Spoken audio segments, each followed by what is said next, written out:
What is going on, you guys? Team Budgie here, bringing you guys a new type of video. You know, I never usually make these type of videos, but I decided to make this video, you know, just to try it out, just to try something different. That way, I'm not giving you guys a deck profile or a live duel or a live testing video. So yeah, I decided to do something different today, and today I'm gonna bring you guys my list for top 5 sleeper decks of the format. There were a lot of sleeper decks, but I just got the top 5 that I thought were personally what I thought were gonna be sleeper decks. And you could have your different opinions, you know. If you guys disagree, you know, drop it down in the comment section below, and I'll respond to you guys. These aren't in any order. I just wanted I just wanted to list them down, so like they're all, I guess, in the same level. You could list them down if you want, but I didn't do it because I thought they were all good sleeper decks. So before I start, subscribe to the channel if you're new. That way you don't miss out on uploads like this. You know, I'm informing the community about what's good, you know, or what I think is good. And other than that, I'm always dropping like deck profiles, live duels, like I said earlier, etc. And yeah, so yeah, sub for that. Leave a like if you enjoyed the video. Helps me out, helps me know that you guys like the video. And yeah, just drop a comment letting me know what you guys think about the list that I made. And without further ado, let's get into the first one. The first one will be BA Bloc Dragon.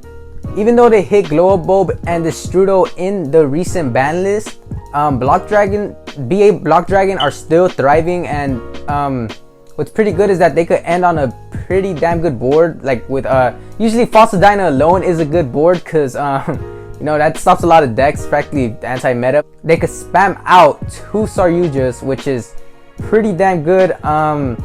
What other deck could spam out 2 Saryujas like that?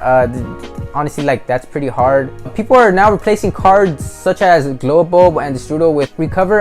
Yeah, you know, I probably showed it somewhere around here or somewhere, I don't know, but yeah. And Bloc Dragon alone is a plus on pluses card, and that card is super good in the deck, you know. So yeah, that's one of the sleeper decks that I put. Second one would now be Fluffles. Yeah, Fluffles is a weird deck. I think it's super good now. It's one of the decks that got buffed in the MR5 format, which is happening April 1st. And yeah, being able to spam out multiple fusion monsters in a deck is pretty good. And a deck that can OTK and pop cards on your opponent's field to successfully OTK is pretty good. They also spam out a good amount of monsters. That's practically the way you fusion summon, is by having monsters. And Edge Imp, or whatever it's freaking called, he allows that since he reoccurs. And the way they initiate the OTK usually is by having Tiger on field. Tiger's the one that pops, and he also buffs up the other Pfeiffer monsters, which is pretty good. And they usually OTK with Kraken or Wolf. And if you have a whole side deck full of going first cards or something like that, just in case they try making you go first, why wouldn't that be good? Yeah, so I think that's a sleeper deck of the format. I wouldn't be surprised if I see a lot of people going to Fluffles, because it is a favorite deck. Like, a lot of people prefer as casually back like in MR4, but I don't know if it's gonna have any competitive value going to MR5, but it's still pretty cool. So yeah, that's number 2. Going into number 3, BDDD. Yeah, this deck is really hyped up for MR5. I've seen a lot of videos where people are hyping them up, saying that this is their time to shine. Well off, the deck can easily spam fusion monsters onto the field. That also includes synchros and some of their XYZs. And with the new link that they got, being able to activate 2 pendulum scales sounds pretty good. You'll be able to pendulum summon if you get the right scales. But also, Lamia allows you to keep special summoning yourself. You're able to do it once, I believe. Special summoner, and you're able to either she's a tuner, so you're able to synchro summon again. And yeah, so that's already gonna be 2 synchros or something and 2 fusions. So yeah, that's pretty good. This is a deck that got stomped by Zodiac back then when their structure deck was released. And so yeah, now they're finally going to be able to shine, apparently. And you know, without restrictions, they'll be able to take advantage of the format, the new format. So my number 3 in the list. So going into number 4, Murs. And Murs, I don't know if you guys remember the time where you guys got stomped by Murs pretty bad, and now they're gonna be able to shine once more. In MR4, they weren't as good because Diva was not, she was not fully there, you know, she was at 1.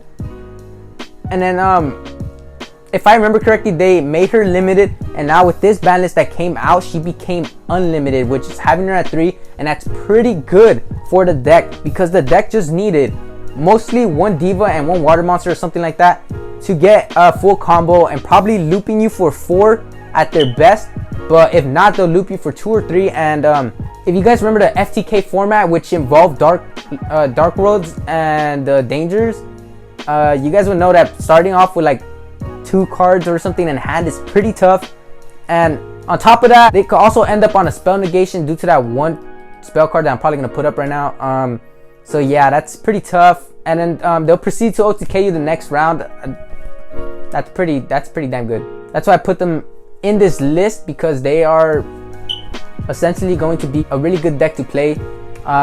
Being competitive, who knows? We just have to wait and see. Obviously, we can't do anything. We can't play any events due to the coronavirus. And for number 5, just to remind you guys, this isn't listed as the best or like the weakest or whatever. I'm just listing them down to how I like wrote them down or however. So yeah, so for number 5, it's gonna be Pendulum Endymion. I chose this deck because I feel like a lot of people are underestimating what Endymion can do. Even in this format, they have still been a very troubling deck to play against, ending on like a spell, 2 spell negations, or either 2 spell negations or 2 monster negations and a spell negation, a spell trap negation. That's pretty hard to get over. And they can also, you know, set up like 5 negates. If you guys haven't been seeing Triff, you know, he's over here freaking spamming out 8 negates with Celine, which was released in Duel Over. I'll probably put a picture up there too. Yeah, Celine allows for yeah, that type of stuff to be played. So 8 negates, you know, he also set up an infinite negate with Apex, Avion, and that Hidden Valley Mist Bird or whatever. So yeah, that's pretty tough to get over. And on top of that, if people are running Secret Village, that's also super hard to get over.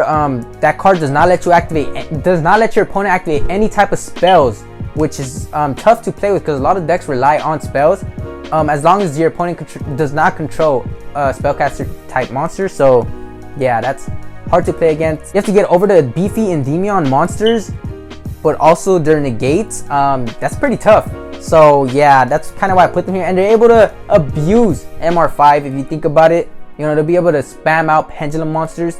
They'll also be able to use the XYZ fusion and link advantage in MR5, which is pretty good since they're able to spam the monsters out, so they have all the materials. That's practically why I put them in my list. And yeah, that completes my list. It's hard making lists like this because we really don't know what's gonna happen in this format, especially since we're in the situation where we have to stay at home. We're not able to play these events. So this is just my list. This is just what I thought were cool sleeper decks of the format. So I hope you guys enjoyed that. Make sure to subscribe to the channel, that way you guys are not missing out on any of this content. And my upload schedule has been once a week. That's because I haven't been able to go to locals or anything, obviously, and or events. So yeah, so I'm gonna probably be doing videos like this or my live testing videos, whichever I'm able to do at that time. And if you guys are still buying singles, make sure to use my Tcg Player link in the description.